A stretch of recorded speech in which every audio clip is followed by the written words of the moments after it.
नमस्कार, हरियाणा चौपाल में आपका स्वागत है। मैं हूं आपके साथ प्रियंका तिवारी। शुरुआत करेंगे इस खास बुलेटिन की। हरियाणा के मुख्यमंत्री मनोहर लाल ने कहा कि तमिलनाडु हेलीकॉप्टर क्रैश हादसे में जान गंवाने वाले हरियाणा के ब्रिगेडियर लखविंदर सिंह लिड्डर के परिवार को 50 लाख रुपए की सहायता राशि देने की अनुमति प्रदान की गई है। इसके साथ साथ ब्रिगेडियर के परिवार से किसी एक आश्रित को क्लास 2 की सरकारी नौकरी भी दी जाएगी। ब्रिगेडियर लखविंदर का निधन उनके परिवार और प्रदेश के लिए अपूरणीय क्षति है। मुख्यमंत्री ने कहा कि सैनिक और अर्धसैनिक बल की एक्स ग्रेसिया पॉलिसी के तहत शहीद होने वाले सैनिक के परिवार के आश्रितों को आर्थिक सहायता के साथ साथ सरकारी नौकरी दिए जाने का प्रावधान है।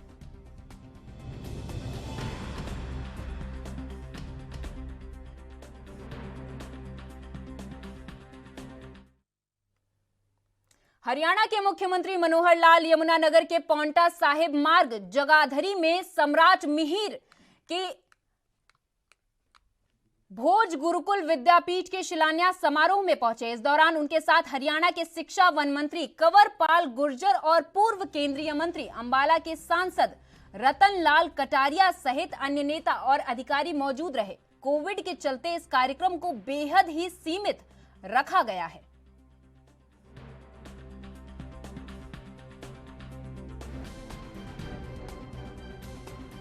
विषय है कि शिक्षा क्षेत्र के अंदर जो प्राइवेट संस्थाओं की रूप में संस्थाएं आगे बढ़ रही हैं, हमारी जो शिक्षा में प्रगति हो रही है उनमें बहुत बड़ा योगदान है उनका। तो आज मैं सम्राट मिहिर भोज नाम से जो गुरुकुल विद्यापीठ बनी है उनको शुभकामना देता हूँ, बधाई देता हूँ और शिक्षा क्षेत्र में इसी प्रकार से योगदान है। देखिए, सब संस्थाओं के सामान्य शिक्षा के साथ साथ कुछ अन्य विशेष शिक्षा, संस्कार, नैतिक शिक्षा देने के कुछ अपने अपने प्रारूप रहते हैं। उसी में ये गुरुकुल शिक्षा है। तो गुरुकुल शिक्षा में सामान्य शिक्षा तो सब मिलेगी, साथ में हवन यज्ञ है, कोई योग की विद्या है, या इस प्रकार से संस्कृत का जो पाठ्यक्रम है, ऐसे कुछ अलग प्रकार से करेंगे। बाकी इससे ज़्यादा विद्यापीठ के जो लोग हैं वो स्वयं बताएंगे। लेकिन क्योंकि मेरा जो संबंध गुरुकुलों से पहले से आया हुआ है, ये शिक्षा में नैतिक शिक्षा और संस्कारों की बात सामान्य शिक्षा के साथ साथ बहुत अधिक जोर देते हैं, क्योंकि आज की आवश्यकता है और करना चाहिए। प्रधानमंत्री जी भी चिंतित हैं और सभी मुख्यमंत्रियों को बुलाया था। उसमें विशेष तौर पर जिन प्रदेशों में संख्या बहुत अधिक है उनसे उन्होंने बातचीत की थी और वहाँ की जो तैयारियाँ हैं वो पूछी थी। संयोग से हमारे यहाँ उतना ज़्यादा फैलाव नहीं है जितना बहुत से और प्रांतों में फैलाव है, जैसे उत्तर प्रदेश में है, कर्नाटक में है, या मणिपुर में है, महाराष्ट्र में है। ऐसे बहुत से प्रांतों के अंदर, ये दिल्ली में है, बहुत तेज़ गति से बढ़ रहा है। लेकिन तो सरकार कम कर रहे हैं। हमने ऑफिस जितने हैं उनमें भी 50% की हाजिरी कर दी है। मॉल जो हैं वो भी 50% की हाजिरी पर खुलने चाहिए। बाज़ार शाम को 6 बजे बंद होने चाहिए। जितना आवश्यक है उतनी गतिविधियों पर प्रतिबंध लगाया है। बहुत अधिक प्रतिबंध लगाते हैं तो जैसा पहली लहर में हमने देखा कि आर्थिक तौर पर भी एक प्रकार से सारा चक्र रुक जाता है, और आर्थिक चक्र रुकने से सामान्य परिवार बहुत ज़्यादा प्रभावित होते हैं। ये हमने पहले फेज में करके देख लिया है, और अब चूँकि जितना आवश्यक है। अंबाला की सेंट्रल जेल में कोरोना की दस्तक के बाद अब कोरोना के मामले जेल में आए दिन बढ़ते जा रहे। हरियाणा की जेलों में कोरोना की एंट्री को लेकर प्रदेश के जेल मंत्री रणजीत सिंह चौटाला ने पीसी की और एहतियात के तौर पर उठाए जा रहे कदमों के बारे में जानकारी साझा की। प्रावधान कर दिया वो एक सामने रख के, क्योंकि बाकी जगह भी हम टीवी पे रोज अपडेट हो रहे हैं, तो हमने भी अपनी जेलों में एहतियातन ये कर दिया कि जो हर आदमी बाहर से आ रहा है उसे चेक करें। वैसे हमारे काफ़ी ठीक हैं, और अभी जो बाहर से केसेज हैं पिछले 2 दिन में हमारे कोई 2 दर्जन केसेज ऐसे हैं जिनमें कोविड मिला है, और वो भी जो अंदर हैं उनमें नहीं है। जो बाहर से फ्रेश केसेज आए हैं, जैसे किसी की सजा हुई वो आया है, या फिर जो पैरोल पे गए हुए थे पैरोल से वापस आए हैं, उन लोगों को ये इस तरीके की केसेज आए हैं, उनको हमने चेक करके और क्वारंटाइन करके रख दिया। हमने अंदर बैरिक नहीं भेजे। हाँ, 3 आदमी हमारे अंदर मिले हैं, जो हमारे एक सुप्रिटेंडेंट जेल है रोहतक, 2 उनके डिप्टी सुप्रिटेंडेंट हैं। 3 आदमियों में कोविड निकला। उन तीनों को हमने वहीं तुरंत उनका मेडिकल एग्जामिन करके उन्हें क्वारंटाइन कर। देखिए, तकरीबन ऑलमोस्ट मैंने चेक नहीं करा, पर मैं ये पक्का श्योर हूँ कि सभी को 2-2 डोज पहले हमारी लग चुकी हैं, क्योंकि सरकार ने तुरंत ये मान तो एहतियात पर लग लिया। हर आदमी अपनी जान बचाने के लिए भी कर रहा है। बाहर भी जब 94% लोगों को लगी है तो सबको लग गई है। और उसके बाद अब जो है हम मेडिकल एग्जामिन करें, जिस बैरिक में दिखा कि किसी को कोई शंका हुई है तो तुरंत बैग को पूरी बैरिक को चेक करवा देंगे। उनको बाहर ही रखें, हमने पहले उन्हें चेक करते हैं, अगर बिल्कुल ओके है तो उन्हें अंदर भेज देंगे। पहले मेडिकली एग्जामिन करते हैं, अगर सारा कुछ परफेक्ट पाएंगे तो अंदर भेज देते हैं। अगर शक हुआ, जैसे हमारे आए हैं, मैंने बताया ना 2 दर्जन केसेज सबसे ज़्यादा फरीदाबाद में आए हैं, तो उनको हमने चेक करने के बाद क्वारंटाइन किया। कुछ गाँव से फ़ोन आए, रोहतक आसन गांव से फ़ोन आया, मुझे कुरुक्षेत्र से फ़ोन आया, यमुनानगर से फ़ोन आए। यमुनानगर से फ़ोन आया कि हमारे आलू डूब रहे हैं। तो आलू में ऐसे है कि डोली बनी होती है, बीच में पानी भर जाता है। तो मैंने कल ही हमारे एमडी साहब से कह दिया था कल सुबह कि हम 24 घंटे, मैंने सीएम साहब से पूछा, उन्होंने तुरंत कह दिया कि कहीं किसान नहीं मरना चाहिए। और हमने कल से ये कर दिया कि जिन इलाके में फसलें डूबी है वहाँ 24 घंटे बिजली तो पानी बाहर निकालो, और वो 24 घंटे बिजली दे रहे हैं। लोग पानी निकाल रहे, मेरे ख्याल में कल से शुरू हुआ है, कल तक निकल जाएगा। किसान नहीं मरना चाहिए, ये हमारा फैसला है। तो इसके लिए अतिरिक्त बिजली उपलब्ध कराएं क्या बिजली विभाग की तरफ से, और क्या मदद दी जाएगी किसानों को? नहीं, बिजली हम पे है, पंपिंग सेट वगैरह का भी अरेंजमेंट नहीं, पंपिंग सेट है उन पे। बाकी जहाँ से हम डिपार्टमेंट भी दे रहे हैं, इरिगेशन वाले भी दे रहे हैं, जहाँ ज़्यादा पानी है वहाँ हम कर रहे हैं। बाकी थोड़ा बहुत पानी है वहाँ किसान अपने आप ही उठा के डाल रहा है। सुप्रीम कोर्ट का आदेश था, सुप्रीम कोर्ट के फैसला था, इस करके हमने तुरंत, हमारे हाई कोर्ट के ऑनरेबल जज थे मिस्टर राजेंद्र जी थे, वो चेयरमैन थे। उसके बाद हमारे होम सेक्रेटरी साहब थे, हमारे डीजीपी थे, एलआर थे। चारों लोगों ने मोडेलिटी तय करी कि किन लोगों को छोड़ना चाहिए। जैसे जो लोग ओल्ड एज में थे, या जिनकी सज़ा थोड़ी थी, या जो 7 साल के, जिनके 7 साल से कम सज़ा वाले थे, या वो लोग जो जिनका कंडक्ट अंदर बहुत बढ़िया था, या जो पैरोल पे गए। हरियाणा सरकार ने राज्य में कोविड से जान गंवाने वाले मृतकों के परिजनों को 50,000 रुपए अनुग्रह राशि देने का फैसला किया है, जिसके लिए आवेदक सरल पोर्टल के माध्यम से किए जा रहे। सरकार द्वारा इस सेवा को परिवार पहचान पत्र के साथ एकीकृत किया गया है। हरियाणा सरकार द्वारा आवेदन के 30 दिनों के भीतर आवेदन दावों के निपटारे करने के निर्देश अधिकारियों को दिए गए हैं। वहीं अंबाला में इस विषय में शिकायतों के समाधान के लिए जिला स्तर पर 2 शिकायत निवारण समितियों का गठन किया गया है। ज्यादा जानकारी देते हुए अंबाला के उपायुक्त विक्रम सिंह ने बताया कि हरियाणा सरकार द्वारा कोरोना मृतकों के परिजनों को 50,000 रुपए आर्थिक सहायता दी जा रही है। कोविड काल में जिन लोगों की डेथ हुई है उनको जो है फॉर्म भरे जा रहे हैं, तो उसमें सर कितने फॉर्म पे अंबाला में? तो इसमें जैसे कि कोविड के दौरान अंबाला में करीब 511 लोगों की डेथ हुई थी, जो हमारा डेटा है उसके हिसाब से। तो उसका डेटा हमने उनकी डिटेल्स लेके, जितने भी पेशेंट्स थे जो अंबाला के थे, तो उनकी डिटेल्स लेके हमने ऊपर भिजवा दी हैं। दूसरा, इसके साथ ही अगर किसी की डेथ हुई है कोविड के वजह से, तो वो सरल पोर्टल पे अप्लाई कर सकता है। तो उसके एप्लीकेशन प्रोसेस होके तो उसको 50,000 की सरकार की तरफ से आर्थिक मदद उसके परिजनों को की जा सकती है। अभी सरल पोर्टल के माध्यम से 87 लोगों ने अप्लाई करा था, जिसमें से 4 एप्लीकेशन रिजेक्ट हुई हैं और 83 एप्लीकेशन हमने आगे भिजवा दिए कार्रवाई के लिए। पेमेंट भी वो हेडक्वार्टर से चल रही है, पेमेंट भी हुई है उसमें। जो विवाद के मामले हैं उनको किस तरह से सुलझाया जाएगा? इसी में जो विवाद के मामले हैं, जिनको कई लोगों को जो है सर्टिफिकेट नहीं मिल पाया, कई लोगों ने ब्लेम किया कि कोविड से डेथ हुई है, तो इसमें जो हमारे हरियाणा में ग्रामीण क्षेत्रों के मुकाबले शहरी इलाकों में बिजली बिल का भुगतान डिजिटल तरीके से ज्यादा होता है। अब उत्तर हरियाणा बिजली वितरण निगम द्वारा गांवों में ऑनलाइन डिजिटल भुगतान को बढ़ावा देने के लिए प्रोत्साहन योजना शुरू की है। इस योजना के तहत पहली बार डिजिटल भुगतान करने पर बिजली उपभोक्ता को 20 रुपए प्रोत्साहन राशि के तौर पर रिफंड दिए जाएंगे। इसके साथ ही जिस गांव से बिजली बिल भुगतान 90% से ज्यादा रहेगा, उस पंचायत को बिजली विभाग विकास कार्यों के लिए 2 लाख रुपए देगा। जो हमारे रूरल एरियाज़ हैं खासकर, उनमें इस स्कीम को प्रोत्साहित करने के लिए लोगों को ये स्कीम लाई गई है।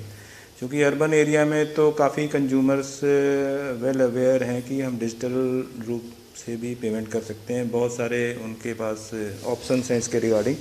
लेकिन रूरल एरियाज़ में अभी लोग इसमें बहुत आगे नहीं आ रहे हैं, कुछ अवेयरनेस की कमी है, इसलिए ये स्कीम लाई गई है कि लोग इसमें आगे बढ़कर हिस्सा लें।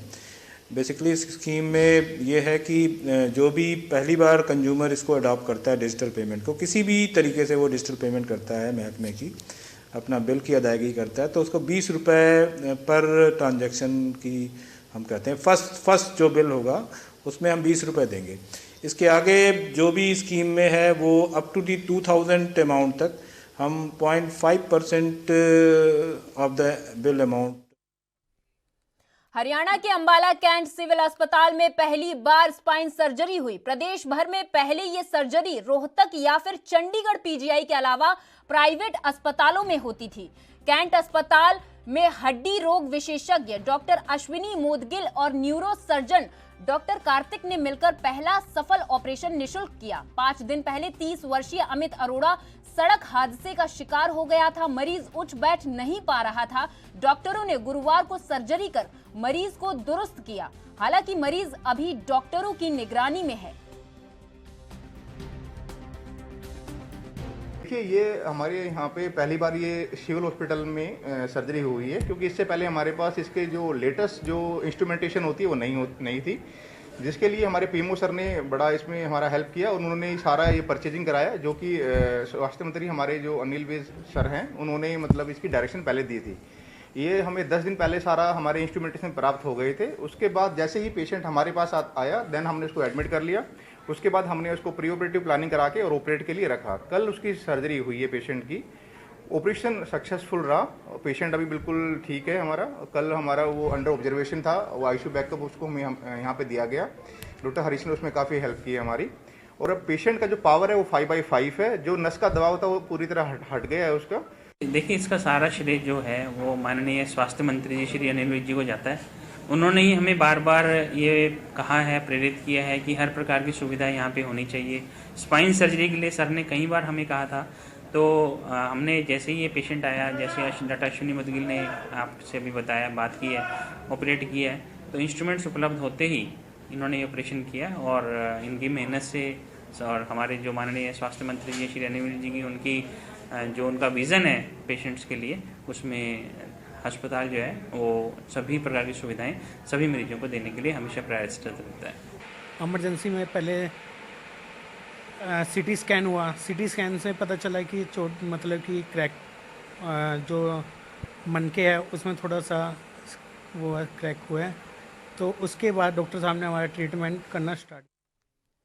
तोशाम के एसडीएम मनीष कुमार फोगाट ने उपमंडल स्तरीय गणतंत्र दिवस समारोह को लेकर संबंधित विभागों के अधिकारियों की बैठक ली और जरूरी दिशा निर्देश दिए। उन्होंने कहा कि कोरोना के बढ़ते मामलों के बीच गणतंत्र दिवस समारोह कोविड-19 प्रोटोकॉल के अनुपालन के तहत ही होगा।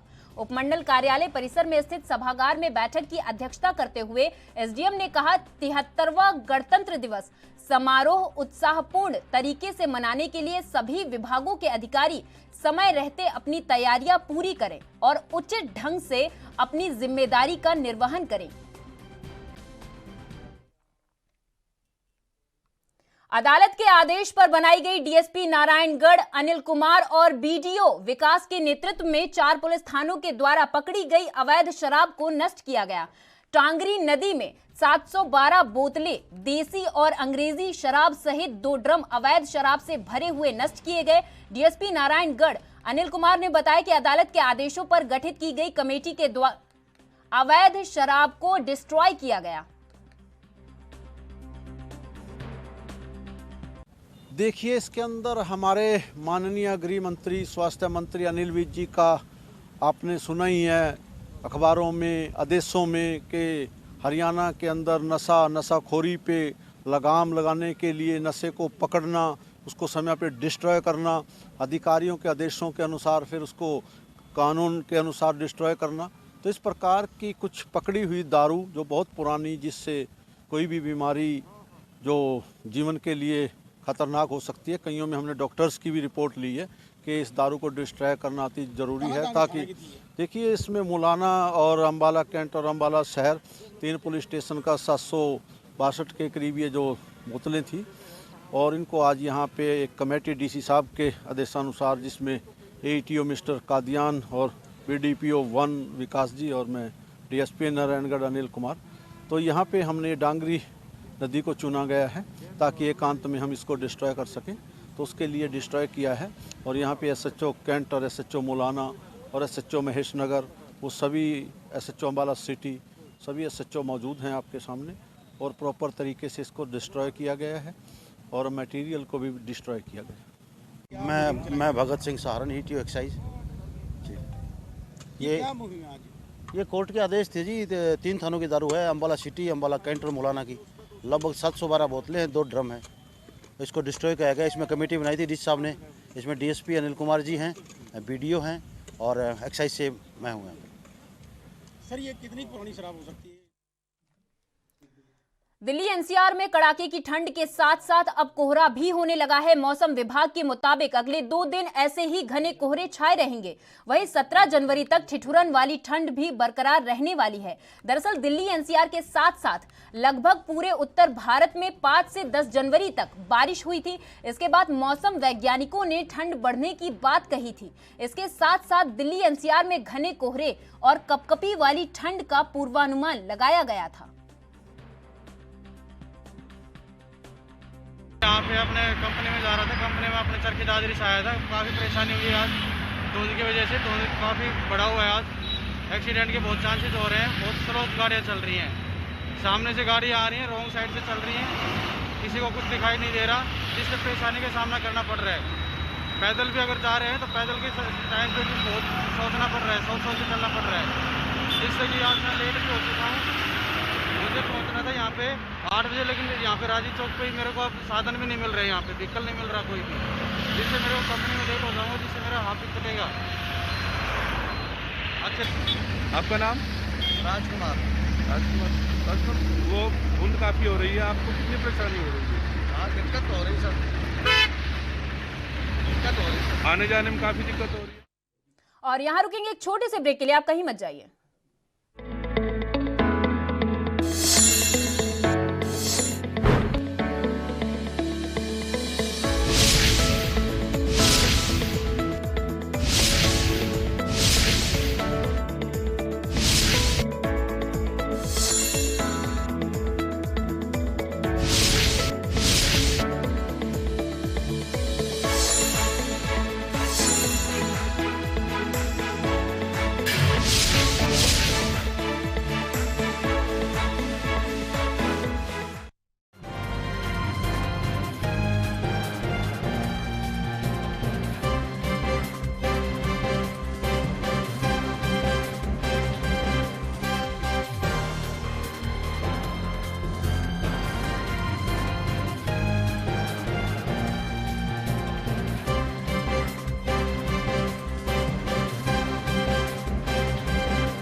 ब्रेक के बाद आपका स्वागत है। खबरों की ओर रुख कर लेते हैं। पलवल में आज सुबह घना कोहरा छाया रहा, जिसके चलते सड़कों पर वाहन धीमी गति से चलते हुए नजर आए। पुलिस द्वारा वाहन चालकों से यातायात नियमों की पालना करने के बारे में अपील की गई। DSP सतेंद्र कुमार ने वाहन चालकों से आह्वान किया कि वे सर्दी और धुंध के मौसम में यातायात नियमों की पालना करें और दूसरों को भी यातायात नियमों की पालना के बारे में जागरूक करें। वाहन चलाते समय सीट बेल्ट लगाएं और वाहन चलाते समय फोन का इस्तेमाल ना करें।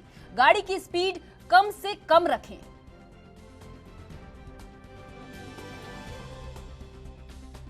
सर, जो कोहरा छा रहा है और इस तरह से कि वाहन चालकों से क्या अपील है और किस तरह से हिदायत जारी की गई?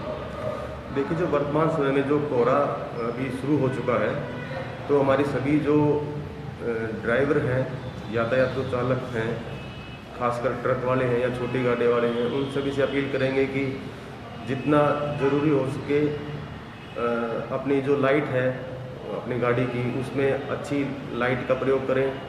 जो गाड़ी है उसको KMP पे, KGP पे या हाईवे पे रोड के साइड में खड़ा ना करें।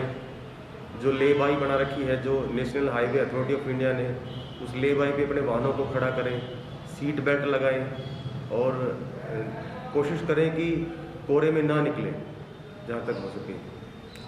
तो जैसे जैसे कोहरा बढ़ रहा है कि यातायात पुलिस की तरफ से क्या कुछ अलग से किया गया है इसको लेकर हादसों को रोका जा सके? देखिए, जो कोहरा बढ़ रहा है उसके लिए जो यातायात पुलिस की तरफ से KMT जो हमारा है और KGP भी है, यहाँ पे ज़्यादातर ट्रक चालक हैं, इनको हम खड़ा नहीं होने देते रास्ते में, रोड के बाईं तरफ या दाईं तरफ। और जितने भी इसके ऊपर ढाबे बने हुए हैं, जो चाय के जो छोटी छोटी शॉप बनी हुई है जहाँ पर ट्रक चालक अक्सर रुकते हैं, तो जितनी भी ये दुकानें थी उनको हम DTP की सहायता से मिलके एक अभियान चलाकर और कल हम हटा चुके हैं। कुछ रिफ्लेक्टर लगाने का वाहनों में ये अभियान आपका चल रहा है? रिफ्लेक्टर लगाने का अभी कोई अभियान नहीं चला है। बाकी जितने भी चालक हैं उनको हिदायत की गई सभी को, वो अपने तौर पे सभी रिफ्लेक्टर यूज़ करें।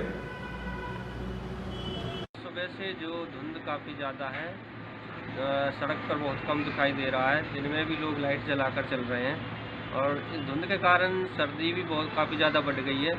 लोग अलाव का सहारा लेकर ठंड से बचने का प्रयास कर रहे हैं और गर्म कपड़े पहनकर अपना बचाव कर रहे हैं। मकर संक्रांति के पवित्र अवसर पर कुरुक्षेत्र के ऐतिहासिक ब्रह्म सरोवर पर कोरोना का असर दिखाई दिया। न सूर्य देवता दिखे और न ही श्रद्धालु। सूर्य देवता को घने बादलों ने ढक लिया तो श्रद्धालु कोरोना के डर से बहुत कम पहुंचे। ब्रह्म सरोवर पर इक्का दुक्का श्रद्धालु ही सूर्य देव की उपासना करने आए। वहीं ब्रह्म सरोवर के तीर्थ पुरोहितों का कहना है कि इसी दिन भीष्म पितामह ने अपनी इच्छा से अपने प्राणों का त्याग किया था और मकर संक्रांति का दिन ऐतिहासिक पौराणिक रूप से काफी सौभाग्य, सुख, समृद्धि देने वाला है।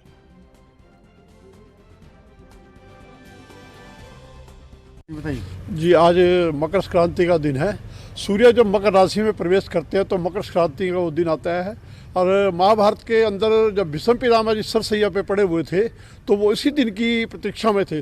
जब दक्षिण से उत्तरायण सूर्यदेव होते हैं तो मकर संक्रांति के दिन के उपलक्ष्य में उन्होंने अपने प्राण त्यागे थे कि एक पुण्य तिथि, पुण्य दिन होता है, तो इस दिन लोग तीर्थों पर जाते हैं, दान पुण्य स्नान करते हैं। तो आज जैसे कि चावल खिचड़ी का दान का बड़ा भारी महत्व होता है, लोग कंबल वगैरह भी। देश और प्रदेश के साथ साथ अब जिला रेवाड़ी में भी कोरोना जैसी वैश्विक महामारी का प्रकोप स्वास्थ्य विभाग की चिंता बढ़ाने लगा, क्योंकि 10 दिन पूर्व जो जिला रेवाड़ी कोरोना मुक्त था, अब वहां इस महामारी से करीब 286 लोग संक्रमित हो चुके, जिसके बाद सरकार के दिशा निर्देश पर जिला प्रशासन भी अब लापरवाह लोगों के प्रति तमाम प्रतिबंध लगाकर सख्ती से पेश आ रहा। लेकिन बावजूद इसके रेवाड़ी के गांव किशनगढ़ बालावास में मकर संक्रांति के अवसर पर आयोजित मेले में उमड़ी बिना मास्क और बिना सामाजिक दूरी वाली हजारों की इस बेखौफ भीड़ ने सरेआम सरकार के आदेशों की धज्जियां उड़ा दी। रही बात यहाँ लाखों की संख्या में लोग आते थे। अब कोरोना की वजह से आसपास के लोगों को, दूर दराज के रिश्तेदारियों के लोगों को कम आए हैं। नहीं, यहाँ तो इतना जनसैलाब तक ना अड़ताऊ नहीं थे। और जब पहले यहाँ रेल निकली थी अंग्रेजों के टाइम में, तो बाबा भैया की इतनी भारी मानता थी कि यहाँ रेल भी रोक दी गई थी कि, और खुद अंग्रेजों के जो बहुत बड़े अफसर थे उस टाइम के, वो यहाँ पर आए और यहाँ पर प्रसाद चढ़ा के गए। इस हमारे गांव की क्या और पास के 5-10 गांव की इतनी यहाँ मानता है, यहाँ पर जो जिसने यहाँ जिसने जो मांगा है वो ही मिला है। यहाँ पहले स्टेशन का नाम भी किशनगढ़ हाल्ट के नाम से था, क्योंकि यहाँ अंग्रेजों के ज़माने से ट्रेन यहाँ रुक गई थी। और रही बात से, ये लगभग हमारा 13वां भंडारा है और कुछ लोगों ने अपना पर्सनल भी भंडारा कराया है। यहाँ दूर दूर से जो आस्था यहाँ लगाई जाती है उनकी पूरी होती है। और हमारे गांव की तो चरखी दादरी जिले के गांव आदमपुर डाढ़ी के मेन बस स्टैंड पर पिछले काफी समय से सड़क टूटी हुई, जिसको लेकर ग्रामीणों और दुकानदारों ने रोष व्यक्त किया। इस अवसर पर दुकानदार विजय कुमार ने बताया कि गांव के मेन बस स्टैंड से झोजू कला जाने वाले सड़क मार्ग पर रोड बहुत ही खस्ता हालत में है। बारिश के समय तो इस सड़क मार्ग पर पैदल चलना भी काफी मुश्किल हो जाता है। प्रशासन को अवगत कराने के बाद भी इस समस्या पर कोई ध्यान नहीं दिया जा रहा।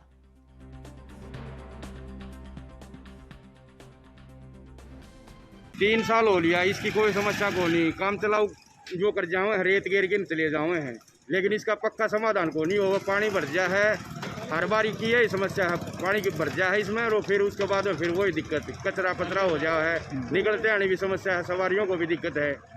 हम दुकानदार हैं, हम हमारी बीमारी हो जाएगी आखिर में, टिब्बी होगी जो पल्ला छुटेगा। को नहीं दे रहा, यो पानी भरे आपका सामने की बात है, जो भी है इसमें पानी सूख जाए, सब रेत गिरते हुए हैं, इसकी पक्की बननी चाहिए, ये तो सीसी की बनाओ इसको, तब होगा इसका समाधान। ये छोटा सा टुकड़ा बच रहा है कि कोई ज्यादा लंबा चौड़ा थोड़ी है। क्या है सर, और इसके अंदर ब्लॉक लगे हुए हैं या शीशी लगी हुई है, लेकिन इसके ऊपर तो कुछ लगा ही नहीं रहा, वैसे टूटा पड़ा है। ये तो ब्लॉक कहाँ है, वो शीशी कहाँ है, कोई नहीं है, ये तो खड़े हैं इसके अंदर, तो और कुछ नहीं है।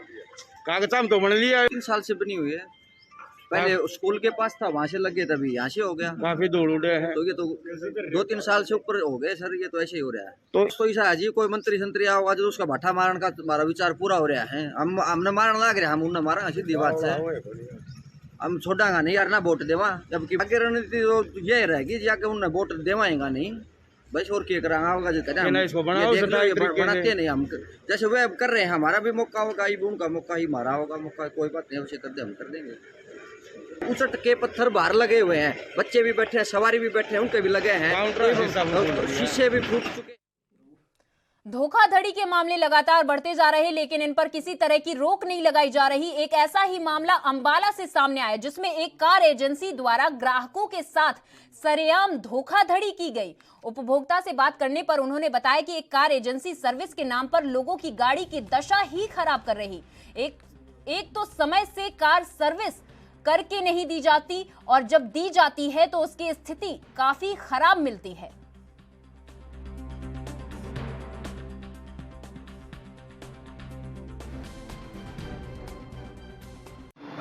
और हमने कल, भैया मेरा नाम संदीप नान है, और हमने कल बुकिंग कराई थी गाड़ी की, डिजायर की। अमरदीप नाम से सेल्समैन है, ये ब्रदर है मेरा अमरीक नैन, इनके नाम से हमने गाड़ी लेनी थी। कल इनसे बात हो गई थी हमारी फाइनल के RC जिसमें हम आपको पावर विंडो लगा के देंगे, वो डिस्काउंट में ऐड करें, किसी में भी करें, वो इनका काम था। इन्होंने कहा कि कल गाड़ी आप सुबह 10 बजे गाड़ी लेने के लिए हम आए, तो इन्होंने कहा कि गाड़ी कंटेनर से दिल्ली से आ रही है, गाड़ी आ जाएगी, घंटे तक आती है। हम यहाँ इनके कहने पे हम 2 बजे। और मेरे साथ इस खास बुलेटिन में बस इतना ही। आगे और खबरें देखने के लिए बने रहिए NB न्यूज के साथ। नमस्कार।